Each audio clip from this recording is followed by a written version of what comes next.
Today we're going to be learning how to do scorebook. We're going to be doing this by having my iPad being screened on the left side of your screen, and then having a play-by-play by USA versus Japan from VNL 2024 on our right side. So the first thing that I want to point out right now is that you do not have to use a pen. Pencil is fine, at least until you know how things work. Now, some refs have come up to me and been like, I need you to use pen.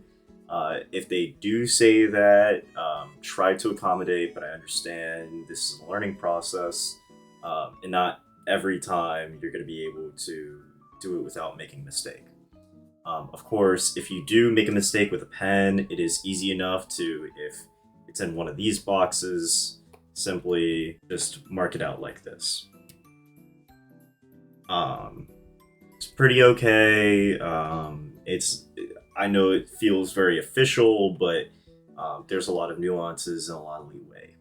The first thing that you're going to want to do is actually come up here and fill out the information. So this game came out on week 3 of the VNL Championship, I believe, or Nations League. And so you would just put the date. Start times are a lot more optional. A lot of times I just end up forgetting putting it. It's not been that big of an issue. If it is, I will let you guys know later on in the season or whenever that is becoming an issue. But it is okay to skip start time and end time. The first thing that you want to do before even coming to these boxes is to be able to fill out the roster page here. And that's these little things here. And of course we have the Japan side and the USA side. So I told you guys about this during practice, but usually you want to put the roster side on whichever side is your perspective. So right now Japan is on the left. So we're going to put Japan on the left side of our score sheet, and USA is on our right. Now, the reason why I mention this is because sometimes teams, if you've been in the past at club or at club, you'll have teams that go from one side to the other. They switch sides. So you can alternatively put USA over here if they switch sides, and Japan over here if they switch sides. Which side's on your right, which side's on your left. That can be really important as well. Otherwise, you can get very confused very quickly.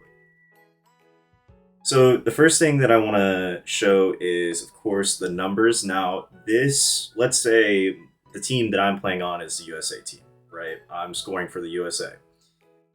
It's very important that you put down not only the jersey numbers, but as well as their names, like Mark, and make sure that's who's actually playing.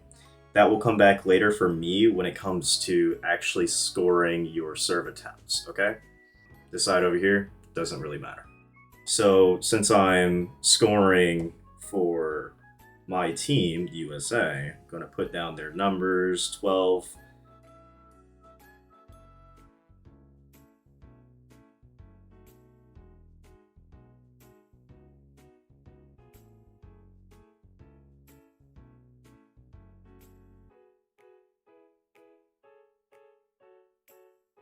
Now, you're going to put over here to denote your libero, and on this side is 22. And you're going to put a little triangle by his name. So the universal way of denoting a libero is putting a triangle over the number, over the position, and we'll get to that soon. So we'll just say this one's... Now we're going to actually go to the boxes. So the boxes here, they're split into 2. You have the player numbers, and then you have the actual scoring. You actually have a third box over here, which is the running score, but this one's a lot easier to do. It's just something that a lot of people forget whilst doing it. So here is going to be your rotations. You are going to be, or your lineup sheet, sorry. This is going to be the serve order, and it just goes by the regular numbering convention for the actual court itself. So 1 is back right, 2 is front right, etc., etc., etc. Do not need to figure out who's where beforehand. They will give you a sheet of these numbers right here. So you'll fill these in, and then later on, you will be using this side as a way to track substitutions. So let's say 29 gets subbed out for 9. You'll have 29, and then you'll slash that number. We'll get back to that soon, but it's really important that you don't get too caught up on liberos. Now, the reason why I put the L right here is just for, making this easier, but it's important to know that you will never track the libero substitutions in the score sheet. That is a libero's tracker's job, and that one can be a lot harder just because liberos do not need an official whistle to be subbed in. They can just go in and out of court for other players. So, when it comes to the actual scoring itself, we're going to look at this video right here and watch it and just kind of go by the play-by-play. So 29 serves, and Japan was able to receive it and spike it for a kill. So now USA has lost a point and lost possession of the ball.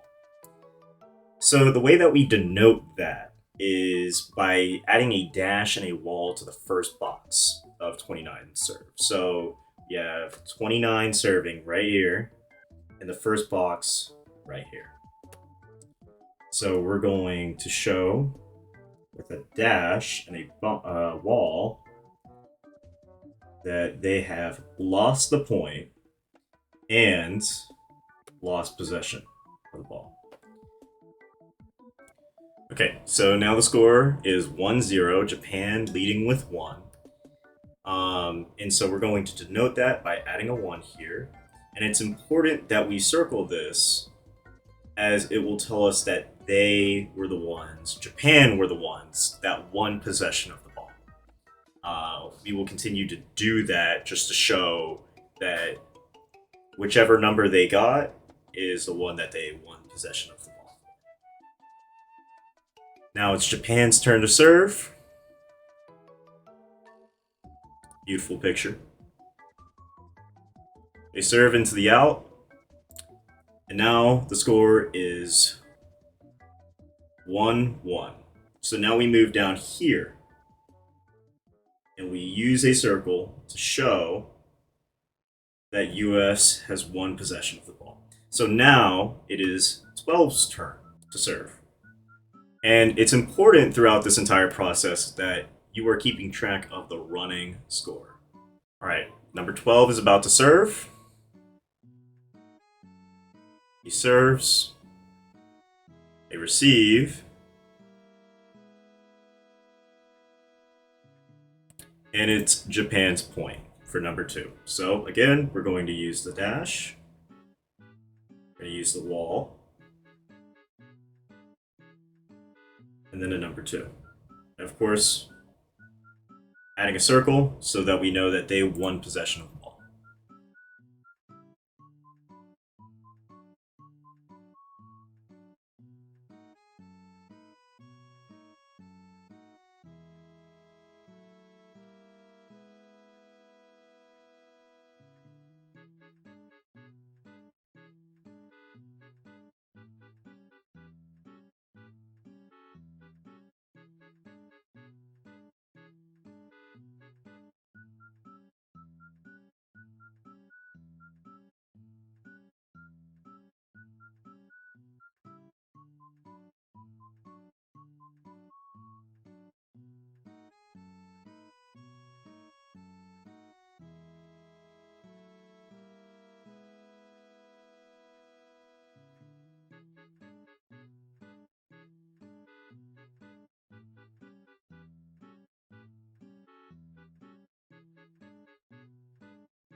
So, and you'll see this a lot more in maybe JV games and varsity games where the skill expression is higher.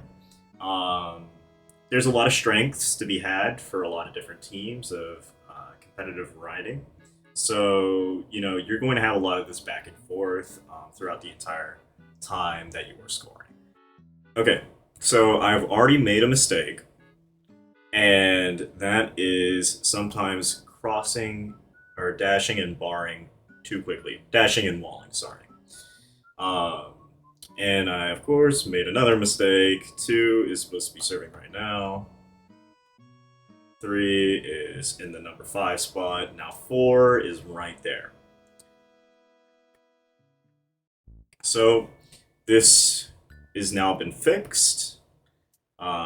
And that's going to come up a lot of times. And that's why it's nice to have both books. Even if you aren't the home book, it is very important that you also be paying attention because a lot of times you will think that you have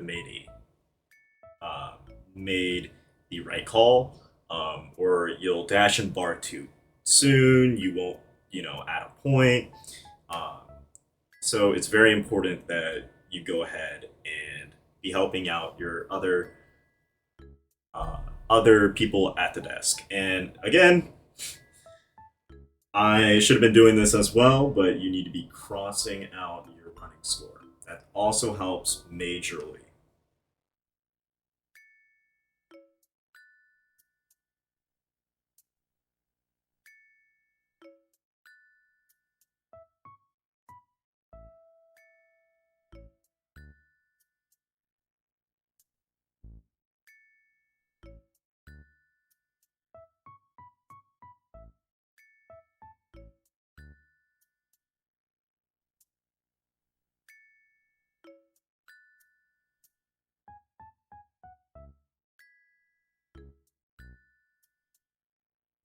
All right, so we're going to pause the video right here. And we'll come back to Japan here in a second. But this is a time where this is a full rotation. Now, we fully rotated from, you know, we've rotated a full 6 times. And now we're going back to rotation 1 or whatever rotation they're running. A lot of times I like to do this, where I just completely box in everything.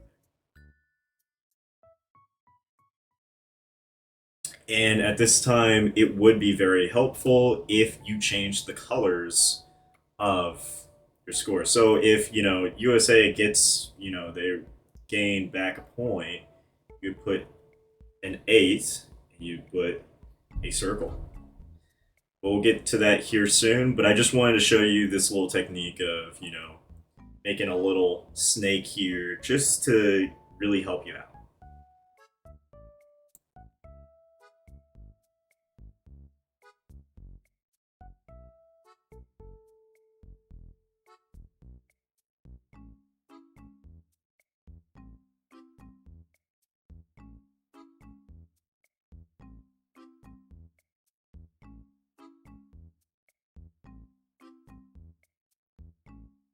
Oh yeah, tell him. All right, so we have got a timeout on the other side. So the way that we denote this is by drawing a TX. Now, it's important that you know that we don't, whoever has the score right now is how we denote it. So it might feel more natural to be like, oh, well, I want to put a T over here, but that's not how we do it. We come over here, we put TX. Now, the difference between T and TX, as denoted over here, is that timeout means for your own team. Timeout for the opponent is TX. So we have TX, and now these boxes right here, we're going to add the score. Now it's going to be denoted as the team who called the timeout and then the other team score. So USA right now has 7. Japan right now has 11. So 7 and 11. Great story. Love it. And then, as well as, it's very important that you make a little bar here. A lot of refs will tell you, please do that so that they can sign off on it. Just to make sure everything is confirmed and that we already have, all the points confirmed so far. So they're going to take their timeout.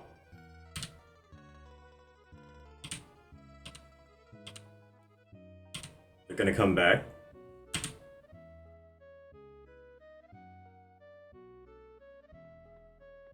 Oh, it was a good save.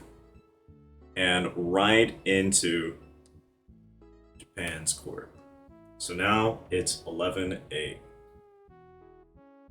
Great serve, by the way. So, like I showed earlier, we're going to denote that as going right back up. So we've rotated full 6, and now we're going back up to 29. Now I believe someone has already substituted in for 29, but we will get back to that soon. Just like the other side for USA, we're going to connect these. Now again, this is optional, but I find it really helpful because sometimes you'll get games where they side out about 18 times, and you start forgetting, what were the first 6 rotations.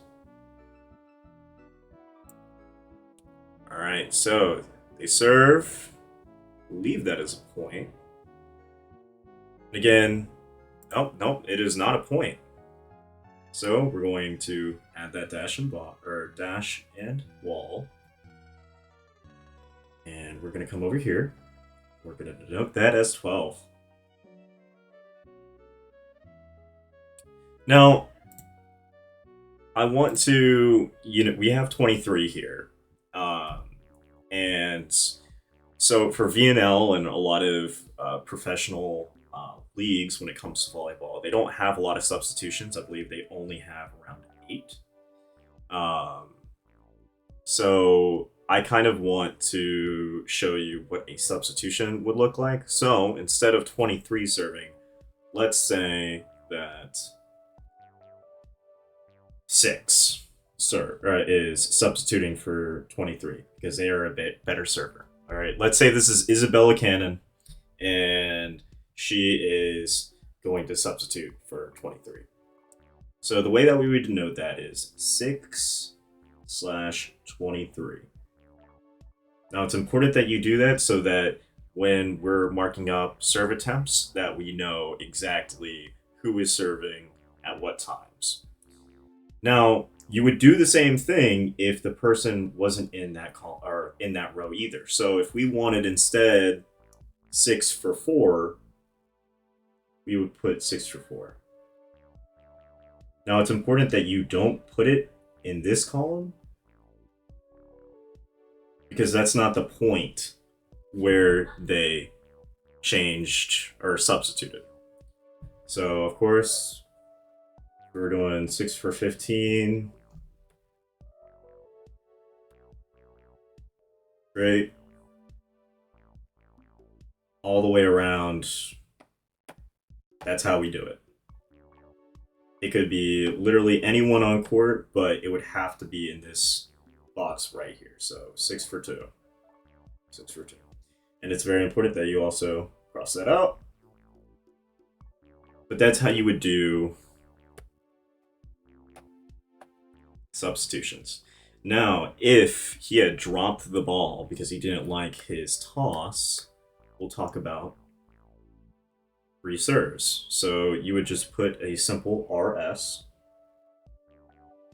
So, we've had instances in the past where, a lot of times in the less competitive leagues, like, just junior high, girls will not like their tosses. They haven't perfected them.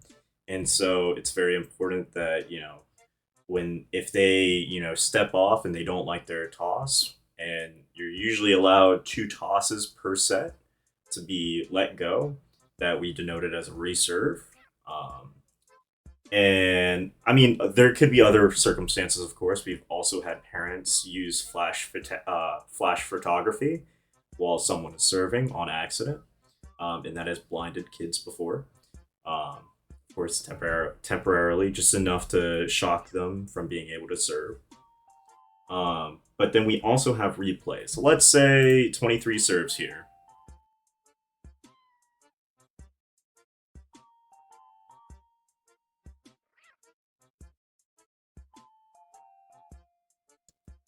And let's say that someone in the crowd here was using a flash photography and blinded uh, 23 whilst he was jumping and hitting. The ref would call a replay, and then you would denote that as RP. Or you could also do just R. Now,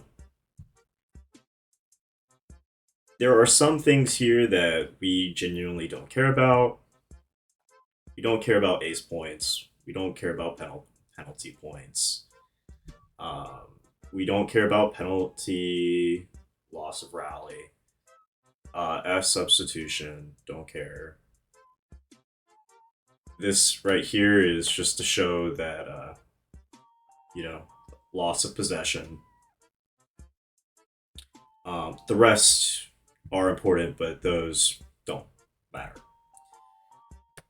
So, let's go back.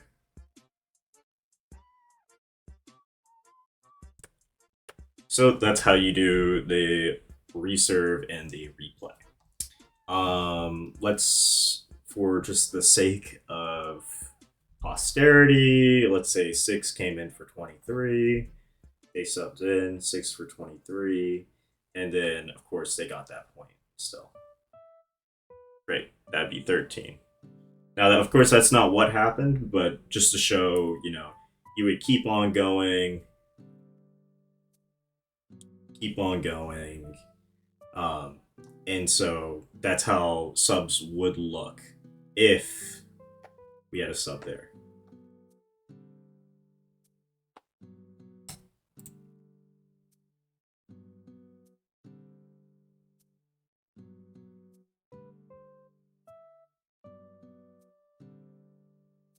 So, I believe that is a point for the US.